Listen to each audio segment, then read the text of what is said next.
സന്ദീപ് വാര്യർ കൂടി ചേരുന്നുണ്ട്. ശ്രീ സന്ദീപ് വാര്യർ, കഴിഞ്ഞ ദിവസങ്ങളിലൊക്കെ താങ്കൾ ഉൾപ്പെടെയുള്ളവർ സമൂഹ മാധ്യമങ്ങളിലൂടെ പ്രതികരിച്ചുകൊണ്ടിരിക്കുന്നത് ബി.ജെ.പിയുടെ പുതിയ ഭാരവാഹി പട്ടിക, പുതിയ നേതൃത്വം, സമ്പൂർണമായ രാജീവ് ചന്ദ്രശേഖർ ടീം വന്നതിനെ കുറിച്ചാണ്. ഇപ്പോഴേതായാലും അമിത്ഷായുടെ പ്രസംഗം ഇന്ന് പുതിയ ആസ്ഥാനം ഉദ്ഘാടനം ചെയ്തുകൊണ്ട് നടത്തുന്നത് കൂടി കേൾക്കുമ്പോൾ എന്ത് തോന്നുന്നു?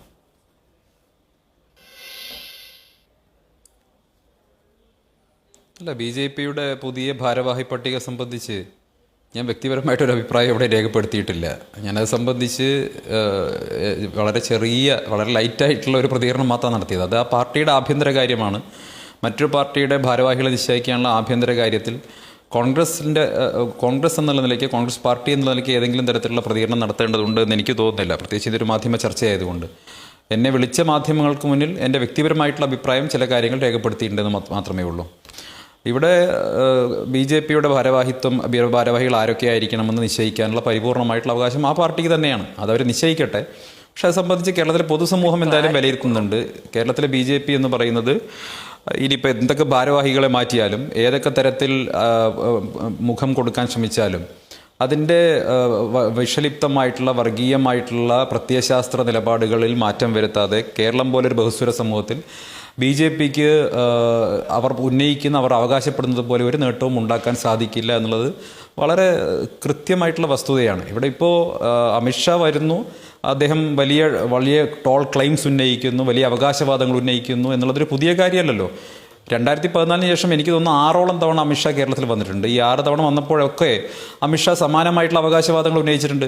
തെരഞ്ഞെടുപ്പ് കാലത്ത് കേരളത്തിലേക്ക് വരിക, തെരഞ്ഞെടുപ്പ് ടൂറിസ്റ്റുകളായിട്ട് വരിക, വലിയ അവകാശവാദങ്ങൾ ഉന്നയിക്കുക, ഞങ്ങളിത് കേരളം പിടിക്കാൻ പോകുന്നു എന്ന് പറയും. ഇതൊക്കെ അവർക്ക് അവകാശമുണ്ട്. അങ്ങനെയൊക്കെ അവകാശപ്പെടാൻ, അതല്ലെങ്കിൽ വലിയ ടോൾ ക്ലെയിമുകൾ ജനങ്ങൾക്ക് മുന്നിൽ അവതരിപ്പിക്കാൻ ജനാധിപത്യത്തിൽ എല്ലാവർക്കും അവകാശമുണ്ട്. ആ അവകാശത്തെ നമ്മൾ മാനിച്ചു കൊടുക്കുന്നു. അതിനപ്പുറം ബി.ജെ.പി നേതാക്കന്മാർ നടത്തുന്ന ഇത്തരം അവകാശവാദങ്ങൾക്ക് കേരളം സാധാരണഗതിയിൽ മുഖവിലയ്ക്ക് എടുക്കാറില്ല എന്നതാണ് നമ്മൾ കണ്ടിട്ടുള്ളത്. ഉദാഹരണത്തിന് ബി.ജെ.പിയുടെ മുൻ സംസ്ഥാന പ്രസിഡന്റ് കെ സുരേന്ദ്രൻ 35 സീറ്റുകൾ കിട്ടിയാൽ ഞങ്ങൾ കേരളം ഭരിക്കുമെന്ന് 2021 പറഞ്ഞിരുന്നു. 35 സീറ്റ് ബി.ജെ.പി കിട്ടിയില്ല, 0 35 സീറ്റുകൾ കിട്ടിയാൽ കേരളം ഭരിക്കാൻ. ഇത് ഉത്തരേന്ത്യൻ സംസ്ഥാനങ്ങൾ ഇതുപോലെ കുതിരക്കച്ചവടം നടക്കുന്ന സംസ്ഥാനമൊന്നുമല്ല. അങ്ങനെ ആ തരത്തിൽ സുരേന്ദ്രൻ ഉദ്ദേശിക്കുന്നത് പോലെ 71 സീറ്റിലേക്ക് എത്തിക്കാൻ തക്കവണ്ണമുള്ള കുതിരക്കച്ചവടമൊന്നും കേരളത്തിൽ നടക്കില്ല എന്നുള്ളതൊരു വസ്തുതയാണ്. ഇത് കുറച്ചുകൂടി വളരെ രാഷ്ട്രീയമായിട്ട് പ്രബുദ്ധമായിട്ടൊരു സംസ്ഥാനമാണ് കേരളം എന്ന് പറയുന്നത്. അപ്പോൾ ഇവിടെ ഉത്തരേന്ത്യൻ മോഡൽ ഒരു പൊളിറ്റിക്സ് കളിക്കാൻ സാധിക്കുമെന്നുള്ളത് ബി.ജെ.പിയുടെ ഒരു സ്വപ്നം മാത്രമാണ്. അത് സ്വപ്നം മാത്രമായിട്ട് അവശേഷിക്കും. ആ സ്വപ്നം കാണാൻ അവർക്കുള്ള അവകാശത്തെ എന്തായാലും നമ്മൾ നിഷേധിക്കുന്നില്ല. അത്തരത്തിൽ 35 സീറ്റ് കിട്ടിയാൽ കേരളം ഭരിക്കും എന്നുള്ളത് പോലെയുള്ള വങ്കത്തരങ്ങൾ പറയാനുള്ള അവരുടെ അവകാശവാദത്തെ, അല്ലെങ്കിൽ അവരുടെ അവകാശത്തെ, അതിൻ്റെ പേരാണ് ജനാധിപത്യം എന്ന് പറയുന്നത്, അവർക്ക് അങ്ങനെ പറയാം. പക്ഷേ യാഥാർത്ഥ്യം എന്ന് പറയുന്നത് എന്താ?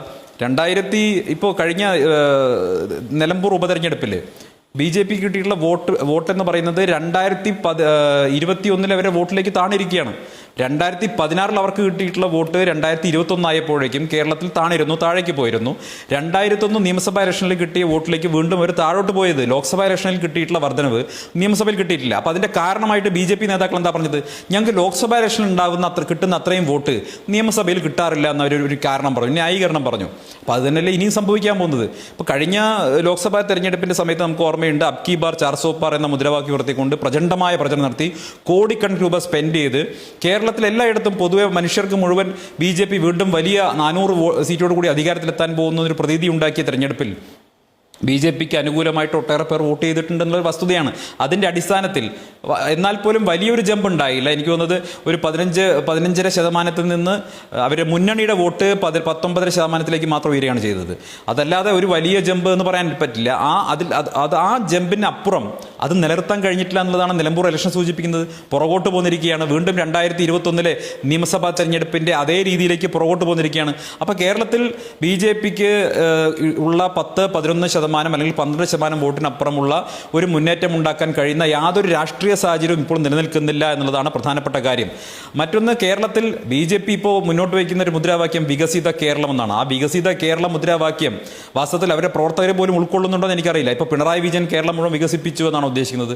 ഇനി അവർ ഉദ്ദേശിക്കുന്ന വികസിത കേരളം എന്താണ്?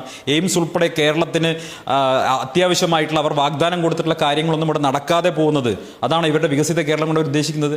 അപ്പോൾ കേരളത്തിന് വാസ്തവത്തിൽ കേരളം ഏറ്റവും പ്രതിസന്ധി നേടുന്ന സമയത്ത് കേരളത്തെ സഹായിക്കാൻ ബാധ്യതയുള്ള കേന്ദ്ര സർക്കാർ സഹായിക്കാതെ മാറി എന്നുകൊണ്ട് ഇപ്പോൾ പ്രളയം വന്നപ്പോഴും അല്ലെങ്കിൽ വയനാട്ടിൽ ദുരന്തം വന്നപ്പോഴും മറ്റ് പല ബുദ്ധിമുട്ടുകൾ കേരളം അനുഭവിച്ചപ്പോഴും അതിൽ നിന്നൊക്കെ കേരളത്തെ സഹായിക്കുന്നതെന്ന് മാറി നിന്നിട്ടുള്ള ഒരു കേന്ദ്ര സർക്കാർ ഇപ്പോൾ ഞങ്ങൾ കേരളത്തെ അങ്ങ് വികസിപ്പിക്കും എന്ന് BJP പറയുമ്പോൾ അത് കേരളത്തിലെ ജനങ്ങൾ തൊടാതെ വിഴുങ്ങണം എന്നാണോ? അതൊന്നും കേരളത്തിൽ സംഭവമായിട്ടുള്ള കാര്യമല്ല.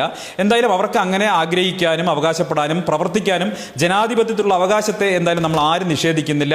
അവർക്ക് കൂടി പ്രവർത്തിക്കാനുള്ള അവകാശത്തിന്റെ പേരാണ് ജനാധിപത്യം എന്നുള്ളത്. പക്ഷേ തീർച്ചയായും സന്ദീപ് വാര്യർ, അമിത്ഷാ പോലെയുള്ള ആളുകൾ ആ ആഗ്രഹത്തിന്റെ പുറത്ത് അവകാശവാദങ്ങൾ മുന്നോട്ട് വെക്കുന്നത് നമുക്ക് ആ സെൻസിൽ മനസ്സിലാക്കാം. ജനാധിപത്യത്തിൽ അങ്ങനെയൊക്കെ ആഗ്രഹിക്കാനും അവകാശങ്ങൾ രാഷ്ട്രീയത്തിൽ പറയാനും ഒക്കെ പറ്റും.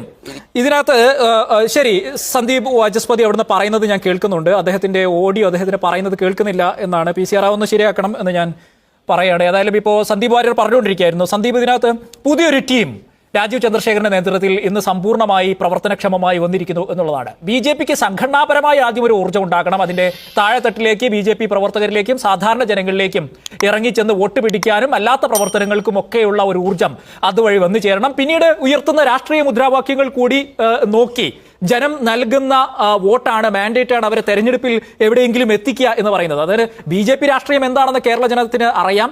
തിരിച്ച് BJPയും അതിനനുസരിച്ച് രാഷ്ട്രീയ നിലപാടുകൾ എടുത്ത് മുന്നോട്ട് പോവുകയും ചെയ്യുന്നു. അതൊരു ചരിത്ര വസ്തുതയാണ്. അത് അവിടെ ഇരിക്കുമ്പോൾ തന്നെ പുരോഗമനത്തിലേക്കും പുതിയ ചുവടുവെപ്പിലേക്കുമാണല്ലോ BJP എന്ന രാഷ്ട്രീയ പാർട്ടി ശ്രമിച്ചുകൊണ്ടേയിരിക്കാം.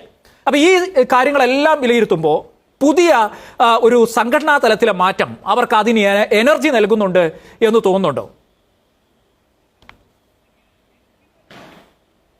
സന്ദീപ് വാര്യർ.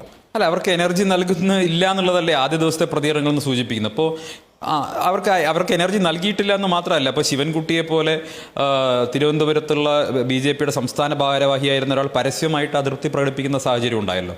BJPയുടെ തന്നെ പല പ്രമുഖ നേതാക്കളും അസംതൃപ്തി പരസ്യമായിട്ടോ അതല്ലെങ്കിൽ ജനങ്ങൾക്ക് ബോധ്യപ്പെടുന്ന രീതിയിലോ ഒക്കെ പ്രതികരിച്ചുകൊണ്ടിരിക്കുകയാണല്ലോ.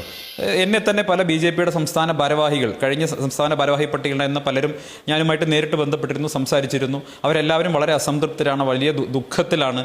കാരണം അവരെ ഒന്നും പരിഗണിച്ചില്ല എന്നുള്ള വലിയ വിഷമം അവർക്കുണ്ട്. പലരെയും പല മോഹന വാഗ്ദാനങ്ങളും കൊടുത്തുകൊണ്ട് BJPയിൽ കൊണ്ടുവന്ന ശേഷം അവരെ എല്ലാവരെയും ഒരു കറിവേപ്പില പോലെ ഉപേക്ഷിച്ചു എന്നൊരു പരാതി BJPയുടെ സംസ്ഥാന നേതൃത്വത്തിലിരിക്കുന്ന പലർക്കും ഉണ്ട്. അവർ പലരും നേരിട്ട് എന്നോട് പങ്കുവച്ചിട്ടുണ്ട്. ഞാൻ അവരുടെ പേരൊന്നും ഇവിടെ പറയാൻ ആഗ്രഹിക്കുന്നില്ല, അതൊരു രാഷ്ട്രീയ മാന്യതയല്ലാത്തതുകൊണ്ട്. പക്ഷേ അത്തരത്തിൽ BJPക്കകത്ത് തികഞ്ഞ അസംതൃപ്തി നിൽക്കുകയാണ്. മറ്റൊന്ന്, സാമുദായിക സമവാക്യങ്ങൾ പാലിച്ചില്ല എന്ന ഒരു ആക്ഷേപം BJPയുടെ ഒരു വിഭാഗം ഉന്നയിച്ചതായി മാധ്യമങ്ങൾ റിപ്പോർട്ട് ചെയ്യുന്നുണ്ട്. അപ്പോൾ സ്വാഭാവികമായിട്ടും അതും വസ്തുതയാണ്. ആ സാമുദായിക സമവാക്യങ്ങൾ കേരളം പോലെ ഒരു ബഹുസ്വര സമൂഹത്തിൽ തീർച്ചയായിട്ടും ഒരു രാഷ്ട്രീയ പാർട്ടി ഒരു പുനഃസംഘടന നടത്തുമ്പോൾ ചെയ്യേണ്ട സാമുദായിക ഒരു ഇക്വേഷൻ ഉണ്ട്. ആ ഇക്വേഷൻ പാലിക്കപ്പെട്ടിട്ടില്ല എന്നൊരു പരാതി ഇപ്പം നിലനിൽക്കുകയാണ്.